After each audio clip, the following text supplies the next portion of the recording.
अस्सलाम वालेकुम नाज़रीन इकराम। सोशल मीडिया की ज़िन्नत बना हुआ है आजकल इमरान खान साहब का फैसलाबाद के जलसे के अंदर जो उन्होंने आर्मी चीफ के ऊपर बयान दिया, वो आजकल हर किस्म के, चाहे वो अखबारात हो, चाहे वो मेन स्ट्रीम मीडिया हो, चाहे फिर वो सोशल मीडिया हो, सबकी ज़िन्नत बना हुआ है। और इस बयान को तक़वियत बख्शी है जब कल DGISPR साहब की तरफ से इसके ऊपर एक प्रेस रिलीज जारी की गई है। नाज़रीन इकराम, इस प्रेस रिलीज के अंदर ये कहा गया है कि आर्मी के अंदर शदीद गम गुस्सा पाया जाता है। फौज के जो आर्मी चीफ है इनको तैनात करने का पूरा तरीकाकार मौजूद है और फौज का हर सिपाही जनरल से लेके और नीचे सिपाही लेवल तक सारे जितने भी जवान हैं सारे मुहिब वतन हैं। अच्छा, तो नाज़रीन इकराम, हम चलते हैं थोड़ा सा आगे, इस वीडियो को लेके चलते हैं फैसलाबाद के जलसे के ऊपर। नाज़रीन इकराम, फैसलाबाद के जलसे के ऊपर इमरान खान साहब ने कोई इस तरह की बात की ही नहीं है जो इस तरह का मीडिया आजकल इशू बनाया जा रहा है। इसको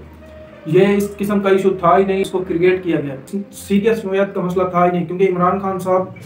जब जितने भी लोग सुन रहे थे तो उस वक्त इमरान खान साहब ने ये कहा था कि अगर ये तीनों बंदे,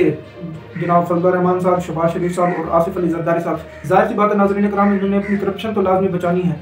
इस वक्त सबसे बड़ा जो इस मामले को ख़राब करने वाला काम शुरू किया है वो मेन स्ट्रीम मीडिया की तरफ से शुरू किया गया। आइए चलते हैं हम थोड़े से पीछे, 2019 के अंदर मैं आपको लेकर चलता हूँ, जब इसी मीडिया ने 2 बंदों की जान और एक बंदे की जान और एक पूरी फैमिली की जान ले ली थी। तो वो किस तरह से ली थी, आइए चले मैं आपको बताता हूँ। ये नाज़रीन इकराम, मेरे पीछे चल रही होगा टिकर, इस स्पीकर के अंदर आपको एक आदमी नजर आ रहा है जिसका नाम है सलाहुद्दीन। ये वो बंदा है जो कि जहनी माजूर शख्स था, यानी कि इसका जहनी तौर पे अपसेट हो चुका था और इसके वालिदैन और इसके जो दीगर जानने वाले थे वो इसको तलाश कर रहे थे, लेकिन ये किसी तरह से गुजरावाला पहुंच चुका था और गुजरावाला के अंदर एक बैंक की ATM के अंदर जाकर ये अपने जो है ना, जाहिर सी बात है इसका दिमाग तो काम कर नहीं रहा था, तो इसने मशीन के साथ थोड़ी सी छेड़छाड़ की और मशीन को तोड़ दिया। तो इसके ऊपर मीडिया ने इतना वावेला खड़ा कर दिया था कि जिस तरह से उसको बदनाम किया गया था और बाद में उसकी गिरफ्तारी हुई थी और बाद में ये साबित हो चुका था कि वो ज़हनी माजूर शख्स है और किसी दूसरे इलाके से गुजरने वाला वो तशरीफ लाया किसी न किसी तरह से। तो यहाँ पर आके उसने एक ATM मशीन को तोड़ा। तो पुलिस के अंदर उसके ऊपर भरपूर तरह से और बदतरीन तशद्दुद किया गया और उसकी जान चली गई। और नाज़रीन इकराम, उसी जान के जाने से पहले एक वीडियो वायरल हुई थी जिसके अंदर वो शख्स बार बार पुलिस अफसरान से ये पूछ रहा था कि आप लोगों ने मारना कहाँ से सीखा है।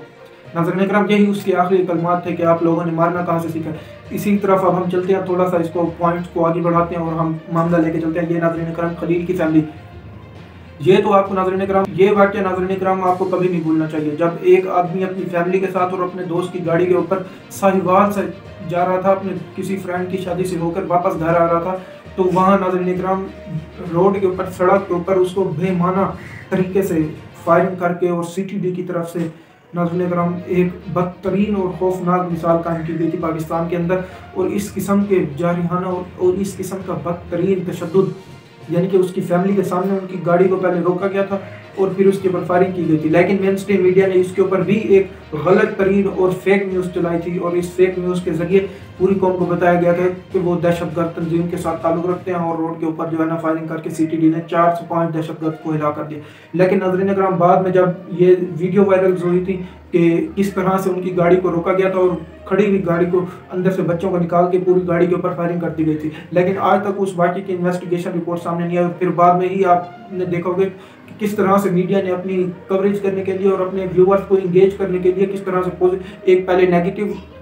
पॉइंट दिया था उस हवाले के लिहाज से और फिर बाद में इसको लेके गए थे पॉजिटिव पॉइंट ऑफ व्यू से और अपना किरदार मजबूत कर लिया। तो इस मामले के अंदर भी इमरान खान साहब ने कोई इस तरह का बयान नहीं दिया, क्योंकि इमरान खान साहब पहले भी ये बयान दे चुके थे। सोच समझ कर इमरान खान साहब ने ये बात की, क्योंकि जैसे ही इमरान खान साहब यही कलमात अदा करने शुरू करते हैं तो पहले इमरान खान साहब थोड़ा सा रुक जाते हैं, कुछ सोचते हैं, फिर बाद में ये बात करते हैं। नाज़रीन इकराम, इस बात का अगर हम तसलसल ले लें तो इमरान खान साहब को जिस तरह से शहबाज गिल साहब के वाक़े को मिस हैंडल किया गया वफाकी हुकूमत की तरफ से, इसके बाद एक और वाक़या पेश आता है जब इमरान खान साहब के ऊपर जो है ना फौज के ऊपर बोहतान और दहशतगर्दी का इल्ज़ाम लगा के जब इमरान खान साहब ने शहबाज गिल साहब के हक के अंदर रैली निकाली थी, तो उनके ऊपर फिर से ये मामला मिस हैंडल करके, मिस टैकल करके नाज़रीन इकराम इमरान खान साहब के ऊपर दहशतगर्दी के दफात लगा दी गई 780। इसके बाद जैसे इमरान खान साहब की स्पीच के ऊपर पाबंदी लगाई गई तो आलमी मीडिया, इंटरनेशनल लेवल का जो मेन स्ट्रीम मीडिया उसने इसके ऊपर कवरेज करना शुरू कर दी। तो जिस तरह से UN ने इमरान खान साहब के ऊपर दहशतगर्दी का जो पर्चा कटा था, UN की तरफ से ये लेटर जारी हुआ था वफाकी हुकूमत को कि किस तरह से आपने इस मामले को मिस हैंडल किया। तो इमरान खान साहब को उस मामले के अंदर हालांकि इन्होंने कैद करना था और उनको अरेस्ट होना था और पक्का प्लान बना लिया गया था, लेकिन आलमी मीडिया और आलमी तंजीमों की तरफ से जब जैसे ही दबाव बढ़ा तो इस मामले को मीडिया ने एकदम से नीचे रख दिया और एक और नया पलंदा और बलेंडर इस वक्त खड़ा कर दिया गया है आर्मी चीफ के मौके के ऊपर, आर्मी चीफ की तैनाती के मौके के ऊपर।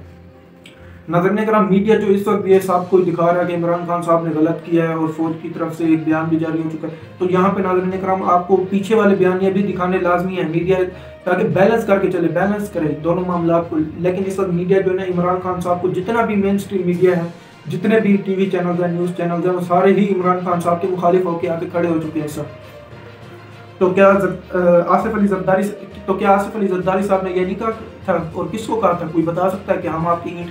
ईंट से ईंट बजा के रख देंगे आपकी, और हर 3 साल बाद कोई आपने चेंज हो जाना है, हमने इधर ही रहना है? ये आसिफ अली जरदारी साहब ने किसको कहा था? यकीनन नाज़रीन करम आपको भी पता है और हमें भी पता है, लेकिन इसके ऊपर मीडिया की किस तरह से खामोशी थी और अब भी मीडिया की किस तरह से खामोशी है, ये आप भी जान सकते हैं।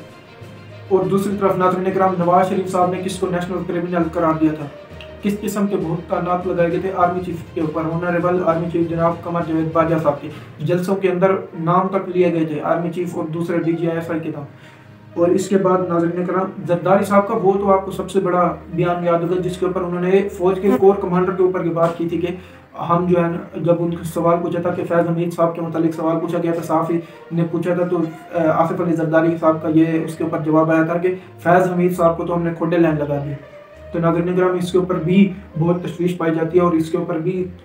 यकीनन प्रेस रिलीज जारी होनी चाहिए थी। लेकिन अब देखिए आगे क्या होता है। लेकिन इसके अलावा आपको मैं लेके चलता हूँ मरियम नवाज साहिबा, जो कि उस वक्त DGISI जनाब जनरल फैज़ हमीद साहब के ऊपर भी बहुत से बयानात लगा चुकी हैं, और इसके DGISI के होने के तौर के ऊपर जनाब नवाज शरीफ साहब ने भी बहुत से ऐसे बयानात जारी। नाज़रीन करम, इस वक्त सबसे ज़्यादा जो संजीदा और सबसे ज़्यादा सोचने वाली बात है वो ये है कि